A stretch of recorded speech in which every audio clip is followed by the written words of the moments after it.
Eh bien salut à tous. Il fut un temps j'étais un joueur passionné d'Overwatch et j'étais très fort. Non je rigole, j'étais rank gold MDR. Alors oui, Overwatch 2 n'est pas le succès et le renouveau qu'on attendait et il s'est fait gentiment oublier. Beaucoup de choses ont été changées et le plus souvent en mal. On pourrait critiquer Overwatch pour plein de choses, mais s'il y a bien une chose qu'on ne peut pas critiquer, c'est bien son univers. Blizzard nous a pondu un univers riche en événements et personnages en couleurs, aux origines et histoires toutes différentes, alors aujourd'hui j'avais envie de me replonger dans l'univers du jeu et de vous proposer l'histoire détaillée de quelques persos du jeu. Évidemment le jeu possède plus de 30 persos, donc il y aura d'autres vidéos qui sortiront dans les semaines à venir. Allez, sur ce, c'est parti. Numéro 7. Pharah. On commence la vidéo avec Pharah alias Faria Amari, la fille d'Anna Amari, l'un des illustres héros d'Overwatch. Forcément, dans sa jeunesse, Faria rêvait de suivre sa mère et de s'enrôler à son tour pour maintenir la paix dans le monde au sein d'Overwatch. Sa mère, bien que commandante en seconde d'Overwatch, souhaitait une autre vie pour sa fille, une vie sans combat ni guerre. Pharah finit tout de même par s'engager dans l'armée égyptienne où elle fit très rapidement ses preuves. Avec son dossier plus qu'exemplaire, Faria était sous la bonne voie pour rejoindre Overwatch, mais c'était sans compter sur le meurtre apparent de sa mère et la dissolution d'Overwatch. Après son départ de l'armée, elle serait engagée par Helix Security International, une agence de sécurité privée responsable de la protection d'un site de recherche sur les intelligences artificielles sous le plateau de Gizeh. Ce site top secret est réputé comme essentiel pour la sécurité de plein de pays. Pour remplir sa mission avec efficacité, Pharah fut entraînée au maniement du Raptora Model 6, une armure motorisée expérimentale conçue pour allier mobilité et puissance de feu dévastatrice. Sous le nom de code Pharah, elle s'efforça de protéger le site. Des années après la mort supposée de sa mère, Faria fut choquée de recevoir une lettre de cette dernière lui affirmant qu'elle était toujours en vie mais qu'elle ne pouvait pas retourner chez elle. Pharah était en colère et déçue mais finit par accepter la décision de sa mère. Par la même occasion, elle avait renoncé à son rêve d'enfance de rejoindre Overwatch car elle était fière de ce qu'elle avait bâti avec Helix. Tout naturellement, elle refusa plusieurs fois l'appel de Winston, mais lorsqu'elle rencontra Cassidy ainsi que sa mère, elle se laissa convaincre par le cowboy et partit combattre le secteur 0 à Busan. Désormais, elle consacre ses talents à la reconstruction de l'agence de maintien de la paix qu'elle idolâtrait autrefois en combattant partout dans le monde. Numéro 6. Ash.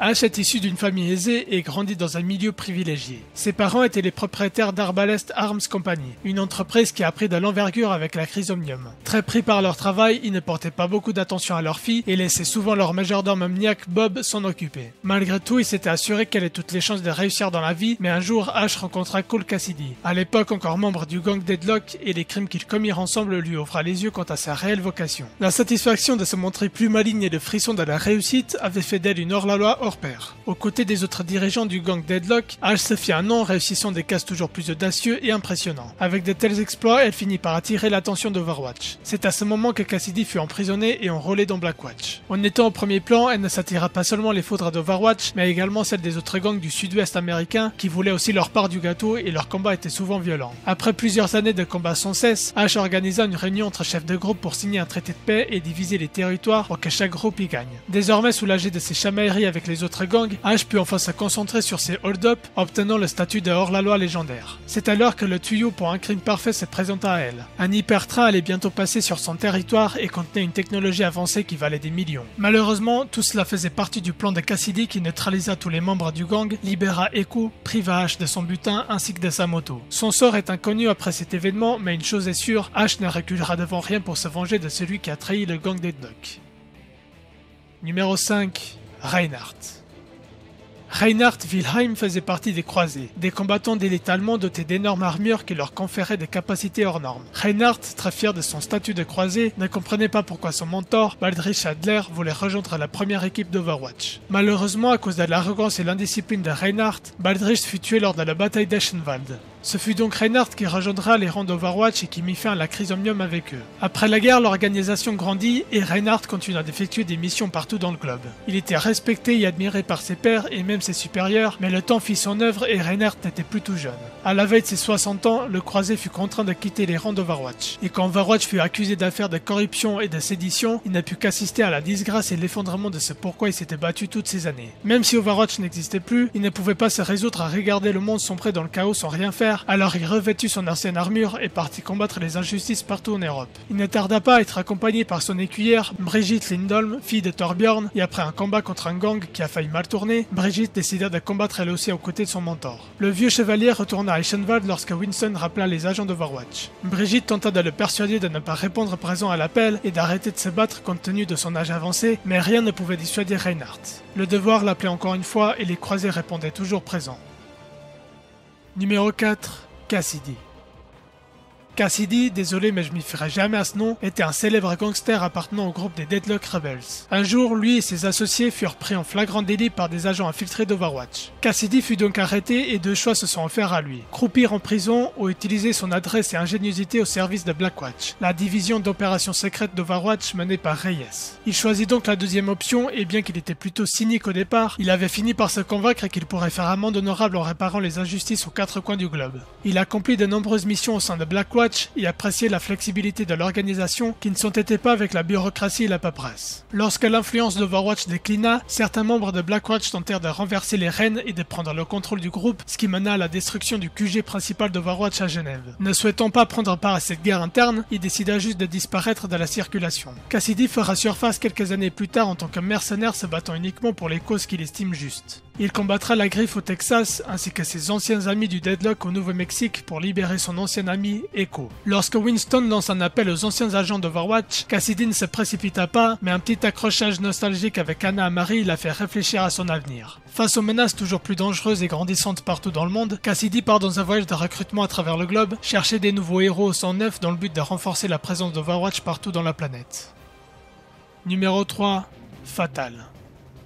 Fatal est aujourd'hui l'assassin parfait. Aussi impitoyable qu'implacable, elle ne laisse jamais transparaître la moindre émotion, mais avant de devenir Fatal, Amélie Lacroix de son vrai nom était une jeune femme vivant en France et était mariée à Gérard Lacroix, un agent d'Overwatch responsable des opérations contre l'organisation de la Griffe. Elle aimait profondément son mari mais n'imaginait même pas le danger que représentait son poste pour elle. Après plusieurs tentatives de la Griffe d'éliminer Gérard, le groupe décida de s'en prendre à sa femme. Amélie fut donc kidnappée et soumise à un programme de reformatage neuronal afin d'en faire un agent dormant. Son mari utilisa toutes les ressources d'Overwatch pour retrouver sa femme et quelques jours plus tard, Amélie fut sauvée. Malheureusement pour Gérard, sa femme appartenait désormais à la Griffe et l'agent d'Overwatch sera tué dans son sommeil par son épouse. Amélie retourna auprès de la Griffe et fut soumise à un entraînement intensif ainsi qu'un programme visant à créer des tireurs d'élite. Moira modifia Amélie pour qu'elle gagne en précision en réduisant les battements de son cœur au minimum, ce qui lui donnera ce ton bleuté à sa peau et inhiba sa capacité à ressentir des émotions. Ainsi, elle devint l'agent le plus efficace de la Griffe. Elle rendra borgne Anna Marie lors d'une mission en Pologne, aidera Faucheur et son bras à mettre sous le joug de la Griffe le docteur Sybren de Cooper, alias Sigma, est en train de voler les gants de Doomfist au musée d'Overwatch, mais elle doit surtout sa réputation à l'assassinat du guide spirituel Mandata lors d'un rassemblement pour la paix à Kings Row. Avec tous ses faits d'armes, Fatal a démontré qu'elle n'était pas un adversaire à prendre à la légère.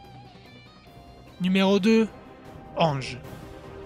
Angela Ziegler est un véritable ange pour ceux qu'elle prend en charge. Elle est une soignante hors pair, une scientifique brillante et partisane de la paix. Elle a gravi les échelons jusqu'à être la directrice du service de chirurgie d'un grand hôpital suisse avant de se lancer dans les domaines de nanotechnologie, ce qui améliorera de façon radicale le traitement des maladies et des traumatismes mortels. C'est grâce à ses progrès dans la médecine qu'elle a attiré l'attention d'Overwatch. Elle a été privée de ses parents par la guerre, du coup elle s'opposait à l'approche militariste de l'organisation dans le maintien de la paix. Elle finit tout de même par reconnaître l'opportunité que lui offrait Overwatch dans le sauvetage de vie humaine. Elle devient donc la responsable de la recherche médicale d'Overwatch et cherche à optimiser l'application de ses travaux pour dispenser des soins sur le terrain dans les situations de crise. C'est ainsi que les armures de traitement d'urgence Valkyrie ont été créées, une armure qu'elle utilisait elle-même lors de ses missions. Malgré sa contribution au sein de l'organisation, elle était souvent en désaccord avec ses supérieurs et les objectifs globaux d'Overwatch. Après la dissolution du groupe, elle put se consacrer pleinement à porter son aide aux victimes de guerre. À la suite du rappel d'Overwatch par Winston, deux de ses anciens équipiers frappèrent à sa porte, Anna Marie et Jack Morrison.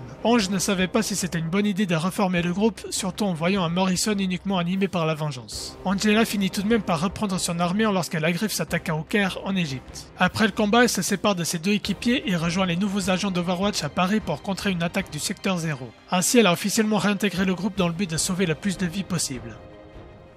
Numéro 1. Soldat 76.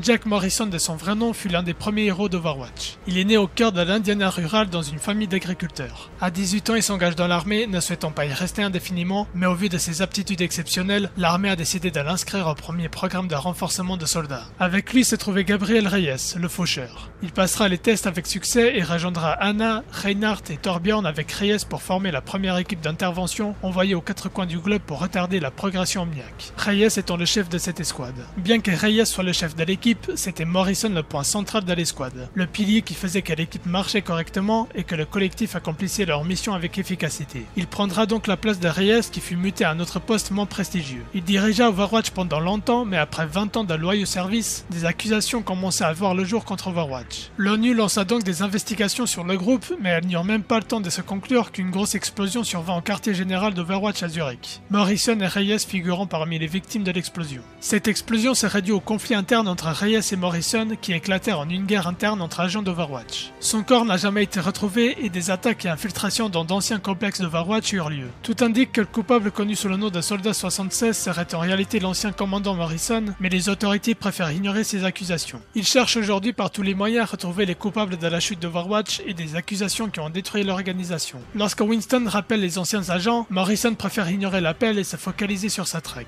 Celle-ci le mènera en Égypte où il recroisera la route d'Angela Ziegler, Dana Amari et Gabriel Reyes. Il l'affrontera à travers tout le pays mais le faucheur réussit toujours à lui échapper. Soldat 76 n'est plus le héros qui a inspiré toute une génération. Cet héros est mort ce jour-là à Zurich. Désormais, il ne reste plus de lui qu'une ombre qui ne cessera de traquer les responsables de la fin d'Overwatch jusqu'à les amener devant la justice. Et voilà qui conclut cette première vidéo sur l'histoire des persos d'Overwatch. J'espère que cette vidéo vous aura plu malgré le désintérêt général des gens pour le jeu en ce moment. Personnellement, je ne joue plus au jeu depuis maintenant quelques années, mais j'adore toujours autant l'univers, donc si j'ai pu vous apprendre quelques trucs sur Overwatch, tant mieux. Bref, laissez un pouce bleu et abonnez-vous comme d'hab, nous on se retrouve bientôt pour une nouvelle vidéo, d'ici là portez-vous bien et à la prochaine.